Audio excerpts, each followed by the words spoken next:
Welcome back to my channel. This is Ramoji alias Achintyananda Paramahamsa. Okay, ఇవాళ topic వచ్చేసరికి పాత టాపిక్కే, దాని మీద కొంచెం అప్డేట్ అంతే. గురువులు. పాత టాపిక్ అంటే గురువులు, వారి యొక్క స్వభావాలు. ఇప్పుడు గురువు గురువు ఎలా ఉండాలి? మనకు ఇంతకు ముందు కానీ ఇప్పుడు కానీ శిష్టాచారం యొక్క భావాల్లో కానీ దేంట్లో అయినా కానీ పుస్తకాల్లో కానీ గొప్పగానే రచయించారు. నాకు ఇంతవరకు పుస్తకాలన్నా, పుస్తక జ్ఞానం అన్నా, పుస్తకం రాతలన్నా నాకు నచ్చవు. ఎప్పుడు పుస్తకాలు చూసి చదవటం ఇంట్రెస్ట్ ఉండేది కాదు నాకు అసల. కానీ కొత్తగా ఇప్పుడు మళ్ళీ స్టార్ట్ చేస్తున్నాను పుస్తకాలు చదవటం. తిరగవేస్తున్నాను, జ్ఞానాన్ని ఆర్జిస్తున్నాను. ఆ ప్రయాణంలో నాకు బాగా నచ్చిన గురువుల్లో ఆనాటి గురువుల్లో, ఆనాటి వారిలో రామానుజాచార్యులు, శ్రీ భగవత్ రామానుజాచార్యులు చాలా గొప్పవాళ్ళు. ఆయన గురించి నాకు నాకు అర్థమైన దాంట్లో చిన్న విశ్లేషణలో, చిన్న కథ రూపంలో చెప్తాను. అది మంచిగా వచ్చినా రాకపోయినా ప్రజలందరూ ఖచ్చితంగా ఆదరించి, నా మాటలు అర్థం చేసుకొని, మీకు ఇంకా ఇంకా ఇట్లాంటి విషయాలపై నేను వీడియో చేయాలనుకుంటే ఖచ్చితంగా నా ఛానల్ని సబ్స్క్రైబ్ చేయండి, లైక్ చేయండి, షేర్ చేయండి, ముఖ్యంగా కామెంట్ చేయండి. నేను ఏదైతే మార్చుకోవాలి అని అనుకుంటున్నారో అది ఖచ్చితంగా మీ ద్వారా నాకు సలహాలు వస్తేనే నేను మార్చుకోగలను. ప్రతి ఒక్కరి యొక్క మనోభావాలను నేను ఇబ్బంది పెట్టదలుచుకోలేదు. ఇంకా ముందు ముందు చాలా ఇంప్రూవ్మెంట్ ఉంటుంది వీడియోస్లో. ఇంకా ముందు ముందు మీరు చూస్తూ ఉంటారు. అయితే ఈరోజు టాపిక్లోకి వచ్చేద్దాం. గురువులు. గురువుల్ని మనం ఎందుకు ఆదరించాలి, ఎందుకు ఆదరించలేకపోతున్నాం అనేది లాస్ట్కి వెళ్దాము. అది ఎండ్ ఆఫ్ ద టాపిక్. అది ఇప్పుడు బేస్ అంటే గురువు పేరు చెప్పేశాను, టాపిక్ చెప్పేశాను, టాపిక్ నేమ్ వచ్చేసింది. ఇప్పుడు వివరణ. నాకు తెలిసినంత రామానుజాచార్య గారు చిన్నప్పుడే ఒక గొప్ప ఆధ్యాత్మికవేత్తగా, బాలుడిగా ఉన్నప్పుడే అవుదామని ఎంతో బలంగా గుండెల్లో నిర్ణయించుకొని, ఉడుకు రక్తంతో చిన్ననాటి వయసులోనే పాదం ముందుకి వేసి, పాదాన్ని వెనక్కి వేయకుండా, తిరిగి వెనక్కి చూడకుండా ముందడుగు వేసిన వ్యక్తిలో, నాకు తెలిసిన వ్యక్తిలో ఆయన ఒక్కడే. ఆయన లాంటి వాళ్ళు కూడా చాలా చాలా చోట్ల ఉన్నారు. తమిళనాటలో ఆయనే, తమిళనాడులో. అందుట్లో పేర్లన్నీ తిరుప్పావై, నయనార్లు, అల్వార్లు అంటారు కదా. వీళ్ళు వచ్చేసరికి నయనార్లు. అల్వార్లు అంటే శైవులు, నయనార్లు అంటే వైష్ణవులు అని సంథింగ్ ఉంటుంది. వీళ్ళు ఏదో తెలీదు, కానీ పెరుమాళ్ళు అంటారు, తిరుప్పావై అంటారు. వీళ్ళవన్నీ చాలా బాగుంటాయి పేర్లు కూడా. తిరుక్కొని, తిరుచి, తిరువొచ్చి, తిరువన్ని, తిరువల్లి, అంటే ఇవన్నీ పుస్తకంలో వచ్చిన వాళ్ళ ఆడవాళ్ళ పేర్లు. వాళ్ళ పేర్లు కూడా నంబియార్, నయనంబర్, నయనార్, గోవిందన్నార్, నార్లు అంటే నయనార్లు అయ్యి ఉంటుంది, అల్వార్లు అయితే కాదు, సారీ. మనం తెలుసుకోవాలి కదా, ఆలోచించాలి. ఆలోచిస్తేనే ఎవరేంటనేది తెలుసుకుంటాం. దాని గురించి ఆల్రెడీ ఇంతకుముందు తెలుసుకొని ఉన్నాం, చదువున్నాం. వీళ్ళు 60 మంది ఉంటారు, వాళ్ళు ఎగ్జాక్ట్‌గా 10 మెంబర్స్ ఎట్లాగో ఉంటారు, సంథింగ్ ఇంతమంది అని ఉంటారు. వాళ్ళైనా వీళ్ళైనా మనకి అదేనా ఇదేనా చివరికి ఫైనల్‌గా సముద్రంలో కలవాల్సిందే. ఎటువంటి నదైనా సముద్రంలో కలవాల్సిందే. నువ్వు శివుడిని అర్చించు, వైష్ణవుడిని అర్చించు. వైష్ణవుడేమన్నా తక్కువ అంటే వైష్ణవుడు గొప్పవాడే. శివుడేమన్నా తక్కువ అంటే శివుడు గొప్పవాడే. కానీ వాడు వేరు, వీడు వేరు అన్నవాడున్నాడు చూసావా? అన్నవాడిని మీరు పట్టించుకోవద్దు. ప్రతి ఒక్కడు గొప్పవాడే. ఇక్కడ రామానుజాచార్యుల జీవిత చరిత్రలో ప్రతి చోట మీరు గుర్తించవలసిన అంశం అదే. మెయిన్ టాపిక్ అనేది అదే. మీరు ఖచ్చితంగా ఆ అంశాన్ని గనక పట్టుకున్నారంటే మీ జీవితంలో చాలా మార్పులనేవి చోటు చేసుకుంటాయి ముందు ముందు. ఎందుకు? ఒక్క పేరే ఎందుకు చెప్తున్నాను? ఎప్పుడూ నేను ఒక్క పేరే చెప్తాను. వేరే పేర్లు తీయాల్సిన అవసరం లేదు. ప్రస్తుతం ఉంటున్నారు గురువులు చాలామంది.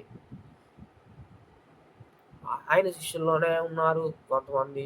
ఆయన శిష్యుల్లోనే ఇంకొంతమంది ఉన్నారు. ఆడంబరంగా ఉండేవాళ్ళు ఉన్నారు. వాళ్ళు ఉన్నారు. అంటే తెలుసు కదా! అదే ఆ టైప్ గాళ్ళున్నారు. సంథింగ్ అన్ని రకాలు. నేను జెన్‌జీ టైప్‌లో వీడియోస్ చేస్తున్నాను గుర్తుపెట్టుకోండి. ప్రతి ఒక్కళ్ళు. పెద్దోళ్ళు మీకిది చిరాకుగా ఉండొచ్చు. పిల్లోడు చెప్పటం ఏంది అనిపించొచ్చు. కానీ నేను జెన్‌జీ కిడ్స్‌కే చెప్తున్నాను. ఇది జెన్‌జీ కిడ్స్ మాయలో పడిపోతున్నారు. మాయే ఇదంతా. ఇది భ్రమే. మాయే.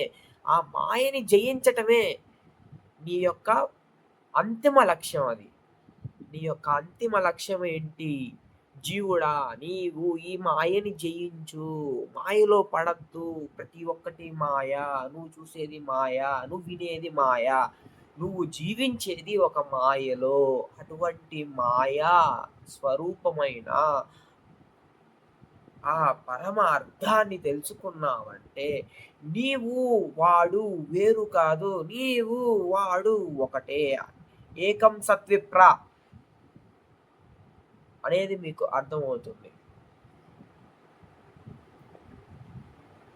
ఇక్కడ దాకా నేను ఎక్కడ ఆయన జీవిత చరిత్ర గురించి ఎత్తలేదు కదా! చిన్నప్పుడు ఇంట్లో బాధ పెట్టారు, ఇబ్బంది పెట్టారు, ఎంగిలాకుల మీద ఇసిరేశారు. వీడు దేనికి పనికిరాడు అన్నారు. వీడికి జ్ఞానమే లేదు. ఎదవ సొంట. అసలు ఈడెందుకు పుట్టాడు అన్నారు. ఆ అడుగులు అట్లాగే బయటకొచ్చినాయి. బయటకు వేశాడు. జ్ఞానార్జనకి పరితపించాడు. సేవలు చేశాడు. గురువులకి మన్ననలు పొందాడు. మన్ననల కంటే ఎక్కువ తిట్లే పొందాడు. మన్ననలు అంటే ఆశీర్వాదాలు. ఆటికంటే తిట్లు, శాపనార్థాలు ఎక్కువ. ఆయన నాకు తెలిసి స్వర్గానికి ఎళ్ళుండడు. ఆయన బాడీ ఇప్పటికి కూడా ఎంబామింగ్ చేసి సేవ్ చేశారండి ఒక చోట.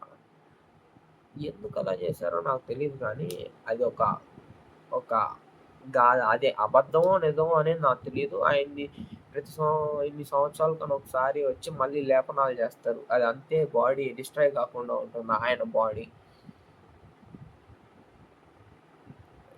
చేయటం మంచిది. ఎందుకంటే ఆయన నాకు తెలిసి స్వర్గానికి ఎళ్ళుండడండి. నా యొక్క ఆలోచనా శక్తితో నేను చెప్తున్నా. ఆయన ఖచ్చితంగా ఎళ్ళిన ప్రతి గురువుల దగ్గర తిట్టించుకున్నాడండి. ప్రతి గురువు తిట్టేవాడండి. అసలు అంతే మొద్దు ఏదో దొన్నలాగా శ్రమ పడేవాడండి. అసల మరీ అంత కఠినమైన బాధలు అనుభవించాడు. కానీ ఆయన శిష్యులకి అది ఏనాడు ఆయన వ్యక్తీకరించి చూపించలేదండి ఏనాడు. అందుట్లో చాలా గొప్పగా మనం చెప్పుకోవచ్చు. ఆ విషయం మనం చాలా గొప్పగా సాత్వికంగా చెప్పుకోవచ్చు. సత్వగుణం కలిగిన వాడు ఎవడు? తామసిక, రాజసిక, సత్వ అనే 3 గుణాలుంటాయండి. ఎటువంటి వాళ్ళలో అయినా, ఎంత పెద్ద యోగిలో అయినా సత్వగుణం అనేది నిలకడగా ఉండదండి. తామసికము ఉంటుంది, రాజసికము ఉంటుంది. ఇది వీడు ఈ తామసికము, రాజసికము ఈ తిండి వల్ల తినాలి. మనిషి అన్నాక, యోగి అన్నాక ఎవడైనా తినాల్సిందే. నువ్వు తింటే ఖచ్చితంగా ఆ తిన్న సంస్కారాన్ని బట్టి నీ యొక్క మాట అనేది ఉంటుంది. మాట అదుపులో పెట్టుకో అంటారు గానీ, ఇది మాటొచ్చే ఈ చెత్త గొంతు, చెత్త వాసనొస్తుంది రోజు. దాన్ని పొద్దున్నే నువ్వు మళ్ళీ మళ్ళీ శుభ్రం చేసుకుంటున్నావు. అటువంటి చెత్తలో నువ్వు చెత్త వేస్తున్నావు. దాని ద్వారానే లోపలికి చెత్త పంపిస్తున్నావు. మరి ఇటువంటి ఈ చెత్త కలిగినటువంటి ఈ చెత్త దేహములో చెత్త ఆత్మ కూడా చెత్తే గదండీ మరి. ఆత్మకి శక్తి ఇచ్చేది ఏంటండి? ఇదే గదండీ! ఇదే గదా తప్పుడంటున్నారు. ఇదే చెత్త అంటున్నారు. ఇదే గదండీ! ఈ ఆత్మకి వెలుగునిస్తుంది. ఇదే గదండీ! ఈ ఆత్మకి శక్తినిస్తుంది. మరి ఇది ఎందుకు ఈ ఆత్మ ఎందుకు చెత్త అవ్వట్లేదండి? ఈ ఆత్మ చెత్త అవ్వాలి గదా! ఈ ఆత్మ అవ్వదండి ఎప్పుడు చెత్త. నువ్వు ఎంత చెత్తగా బతికినా, ఎంత మూర్ఖత్వంగా బతికినా చివరికి మూర్ఖుడే సాధిస్తాడండి పరమ పదవిని. మంచివాడు ఎప్పుడు సాధించలేడండి. ఓడిపోతూనే ఉంటాడండి. ప్రతి క్షణం ఓడి ఓడిపోతానే ఉంటాడండి. ఇప్పుడున్న కాలంలో ఓడిపోవటమే మంచితనం అండి. గెలవటం కాదు. ఓడిపోవటం. నువ్వు ఎంత ఓడిపోయావు, ఎంత ఎంత ఫెయిల్యూర్స్ వస్తేనే నువ్వు అంత సక్సెస్‌ఫుల్ పర్సన్. నువ్వు సక్సెస్ పెట్టం స్టెప్ ఎయ్యంగాల్నే నువ్వు గెలిచావంటే వేస్ట్. అది సక్సెస్ కాదు. రామానుజాచార్యులే శ్రీమద్ భగవత్ రామానుజాచార్యులే అదే మీకు చరితమే చాలా, చాలా చోట్ల మీకు కనిపిస్తూ ఉంటుంది. ఏందండి ఆయన ఎక్కడికి పోయినా చాకరీలు చేసేవాడండి. ఆ తిరుమంత్రం కోసం అండి, ఆ బీజాక్షరాల కోసం ఎంతో కష్టపడేవాడండి. ఎన్నో చాకిరీలు చేసేవాడు. వెళ్ళేవాడు. ఎంత ఇబ్బంది పడేవాడు. చివరికి పొందేవాడండి. అది సామాన్యంగా దొరికేది కాదండి. అప్పట్లో ఇంకా ఎక్కువండి. బండ సాకిరీలు చేయించుకునేవాళ్ళండి. ఇప్పుడు టెక్నాలజీ వచ్చేసింది. టెక్నికల్‌గా సావగొడుతున్నారులే. Technical knowledge ఉన్నోళ్ళని వాడేస్తున్నారులే. ఏళ్ళతో వాడుతున్నారు. ఈ టెక్నికల్ నాలెడ్జ్ ఉన్నోళ్ళకి వాళ్ళ పని ఏంటంటే వాళ్ళకి ఏళ్ళే పనులు. ఈ ఏళ్ళని ఎలా కంట్రోల్ చేయాలో ఈళ్ళకి ఈ సాధువులకి, ఈ నాగ సాధువులకి బాగా ఉంటుంది బ్రెయిన్‌లో ఫీడయ్యి. వాళ్ళు అవతారం వేసుకునేది ఆ జుట్టు, గిట్టు పెంచేది ఓన్లీ ఎదుటి బాడీని కంట్రోల్ చేయడానికి వీళ్ళని. వాడి మాటలు ఆల్రెడీ కంట్రోల్ అయిపోయి ఉంటాయి. టెక్నికల్ స్కిల్స్ వచ్చినోడికి నోరు కంట్రోల్డ్‌గానే ఉంటుంది. బ్రెయిన్ అనేది పనే చేయదు. వాడు పని చేసేది only fingers. Technical skills who are getting paid highly. The persons do have knowledge. No, you did not. You doesn't gather the knowledge. If you thinking that you are taking the knowledge from this fucking society and fucking technologies, you are failing everywhere. There is no success. The note is empowering the note is not success. It's not the growth. Did you understand that? What I am saying? డబ్బు note సంపాదించటం అనేది అది అది నాగరికత కాదు. నాగరికత అంటే ఏమిటి? సమయానుసారంగా ప్రకృతితో అనుసంధానమై జీవించటమే నాగరికత. ప్రకృతిని అర్థం చేసుకొని దాని యొక్క తల్లి ఒళ్ళో బిడ్డ పడుకొని ఎట్లా ఉల్లుల్లలాగిపోతాడో ఆనందం తన్మయత్వంతో అటువంటి తన్మయత్వ భావనతో ప్రకృతిని అర్థం చేసుకొని ప్రకృతిలో లీనమై బతకటమే జీవితం. సన్యాసులు కూడా అంతే జీవించాలి. సన్యాసి అనేవాడు, గురువు అనేవాడు ఎక్కడ నిలకడగా ఒకచోట ఒకరోజు అంతవరకే. తర్వాత ఉండకూడదు ఆ చోటు. మారిపోతూనే ఉండాలి. నేను పౌర్ణమికి వస్తా, నెలకొకసారి వస్తా, 3 నెలలకొకసారి వస్తా, 5 నెలలకొకసారే వస్తా బయటికి. మరి ఈ మాటలు మీరు నమ్మొద్దు. ఎవడైనా నేను గురువు అన్నాడంటే, నీ గురువు యొక్క లక్ష్యం ఏంటి? లక్షణాలేంటి? గురువు అని నేను ఎట్లా నమ్మాలి నిన్ను? నువ్వు వేసుకున్న కాషాయం చూసి నువ్వు గురువు అంటే నేను నమ్మేసేయాలా? కాదు. నేను కాషాయం వేసుకున్నానండి. నాకు టెక్నికల్ నాలెడ్జ్ చాలా ఎక్కువండి. స్కిల్స్ ఉన్నాయి. చిరాకు పుట్టింది. ఎప్పుడు బేసిక్స్ నేను నొక్కుతా ఉంటానండి. లాంగ్వేజెస్ అన్నీ ఒకసారి నెమరేసుకుంటూ ఉంటాను. చిరాకు పుడతా ఉండేదండి. డీప్‌గా ఎళ్ళే కొద్దీ ఎందుకురా ఇది మళ్ళీ టెక్నాలజీ అప్‌డేట్ అయిపోతుంది. ఆటోమేటిక్‌గా మళ్ళీ ఏఐ వచ్చేసింది. మా మమ్మీ రోజు నన్ను తిడతది. నీదేముందిలే ఏఐ. ఏఐ వచ్చేసింది. నువ్వు హ్యాపీ. ఏమి హ్యాపీ అండి. ఏమి హ్యాపీ. పని చేసుకోవడానికి కూడా లేదండి. బుర్రలు వాడే పని లేదు. ఒక 45,000 జీతం ఉందనుకో, 20,000 నాది కాదనుకుంటే మిగతా 20,000 ఫ్రీగా సంపాదించేసుకోవచ్చు ఫోన్ మీద. ఆ నెల జీతం వచ్చేస్తుంది. వాడు ఏం చేయక్కర్లా. ఆ మిగతా 20,000 హ్యాపీగా రోజు ఒక బీర్ బాటిల్ తీసుకొని చక్కగా తాగి సాయంత్రం పడుకుంటే చాలు. ఒక బిర్యానీ తిని సాయంత్రం. పొద్దున కూడా అక్కర్లా. మధ్యాహ్నము అక్కర్లా. ఏం తినక్కర్లా. సాయంత్రం ఒక బిర్యానీ తిని బీర్ తాగేసి పడుకుంటే ఆడికి ఆ నెల నడిచిపోయిద్ది. ఆ సంవత్సరం నడిచిపోయిద్ది. మళ్ళీ ఇంకా జీతం పెరిగిద్ది. టెక్నాలజీ పెరిగిద్ది. నీకు ఇంకా ఫ్రీ డొమైన్స్ వస్తూ ఉంటాయి. ఫ్రీ టెక్నాలజీస్ వచ్చేస్తూ ఉంటాయి. ఇంకా ఫ్రీ అవుతూ ఉంటుంది. నీ వర్క్ చాలా ఫ్రీ ఉంటుంది. Smart work. ఇప్పుడు హార్డ్ వర్క్ మీద ఎక్కువ వాల్యూస్ లేవు. There is no value on hard work. నువ్వు కష్టపడ్డావా, మూటలెత్తావా, లేకపోతే ఇయ్యెత్తావా ఎవడు చూడట్లా. If you are doing a smart work, you are the genuine person, you are the business tycoon for this bloody technical universal change. You are the bloody tycoon. You are the tycoon. Then why? ఎందుకు మళ్ళీ ఇంత టెక్నికల్గా మాట మార్చేసాడు? ఇప్పుడు దాకా రామానుజాచారి ఆయన యొక్క విశేషాలు, ఆయన గొప్పతనాలు మాట్లాడి ఒక్కసారిగా మారిపోయింది ఎందుకు అంటే, మన వ్యవస్థ కూడా ఈ 20 సంవత్సరాల్లో అంత ర్యాపిడ్గా చేంజ్ అయింది. మధ్యలో కరోనా వచ్చింది. అయినా కానీ ఇది టెక్నికల్ వరల్డ్ అనేది అప్గ్రేడ్ అవుతూనే ఉంది. చైనా గురించి చూడండి, సర్వనాశనం అయిపోయింది అనుకున్నాం. కానీ మళ్ళీ రివైండ్ ఇట్ బ్యాక్. చైనానేనా అండి ఇప్పుడు మళ్ళీ ఇంపోర్ట్ ఎక్స్పోర్ట్స్ చేస్తుంది. మొన్న సమ్మిట్ జరిగింది, చిత్తు లేసిపోయేట్టుగా మళ్ళీ తెచ్చింది, రోబోట్స్ తెచ్చింది, మళ్ళీ బలంగా మార్కెట్లోకి వచ్చేసింది. నన్నెవ్వడు తొక్కలేడు, నా జ్ఞానం అదే అని చాటి చెప్పింది. ట్రంప్ అండి దొక్కుతుంది నాకు, కానీ వాడంతా ఫాల్తుగాడు అంటే ఫాల్తుగాడు. వాడేళ్ళి చేతులు కలిపేసుకున్నాడండి మొన్న.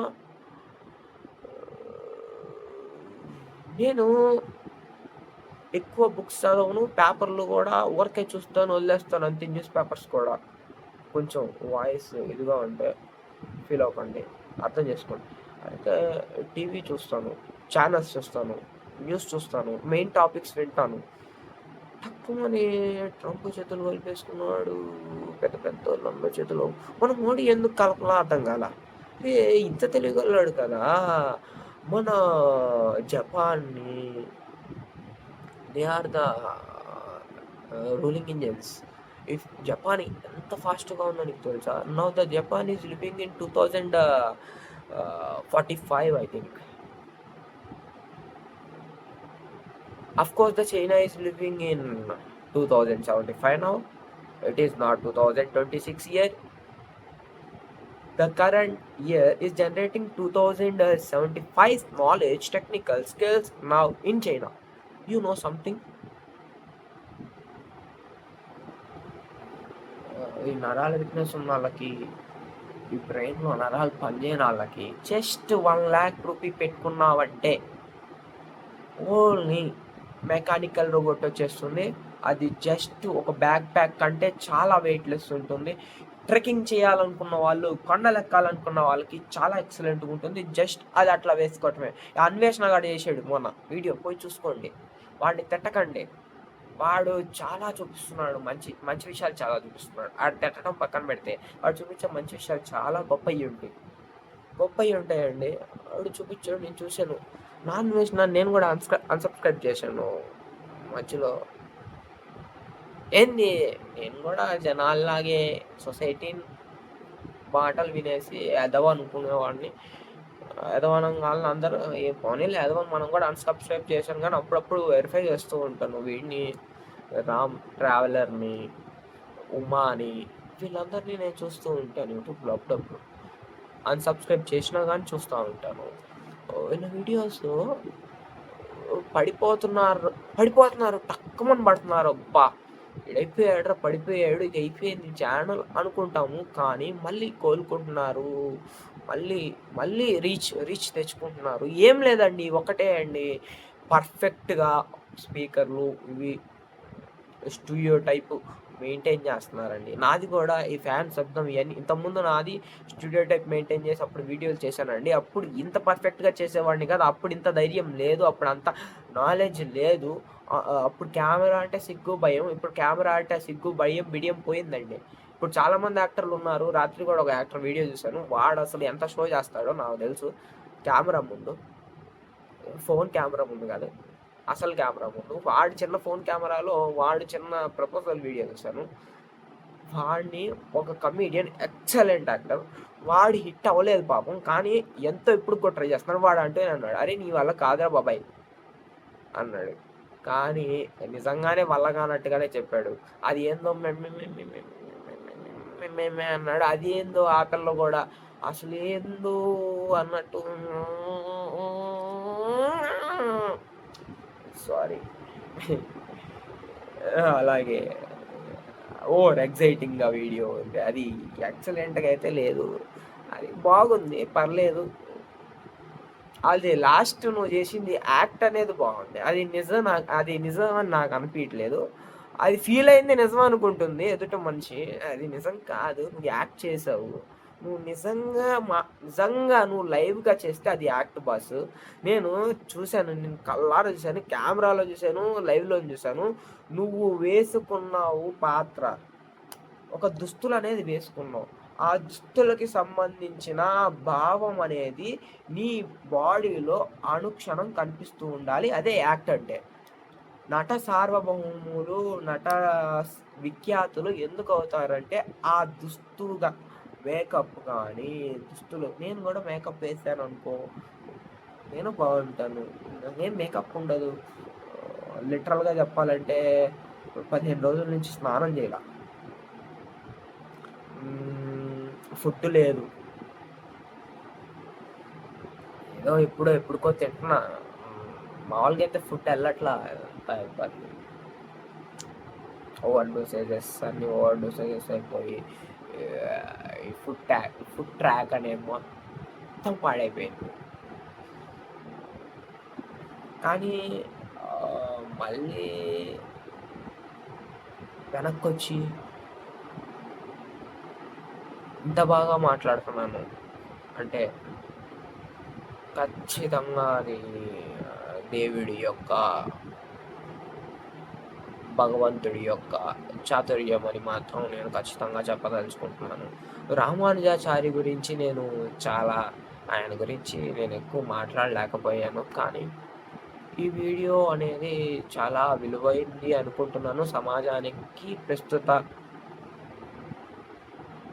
విషయాలకి ప్రస్తుతానికి అంటే ఫ్యూచర్‌కి కాదు, ప్రెజెంట్ టెన్స్‌కి ఇది చాలా ఉపయోగపడుతుంది. ప్రెజెంట్ జెన్‌జీ కిడ్స్‌కి చాలా ఉపయోగపడుతుంది. Don't fall in fucking attractions. Follow your mind. Follow your heart. నీ మనస్సుతో ప్రయాణించు. నీ బుద్ధితో ప్రయాణించు. అంతేగాని 5 నిమిషాల సుఖానికి, 1.5 2 గంటల మొత్తుకి, 7 8 గంటల విలాసానికి స్ప్లిట్ అవ్వకు. నీ కాన్షియస్నెస్‌ని స్ప్లిట్ చేయొద్దు. స్ప్లిట్ అయితే స్ప్లిట్ పర్సనాలిటీ అంటారు. స్ప్లిట్ పర్సనాలిటీ డిజార్డర్ వీడికి ఉంది. దానికోసం వీడు అడిక్ట్ అవుతున్నాడు కొన్నిటికి అనే ముద్ర పడిందనుకో తిరిగి రాలేదు జీవితంలో.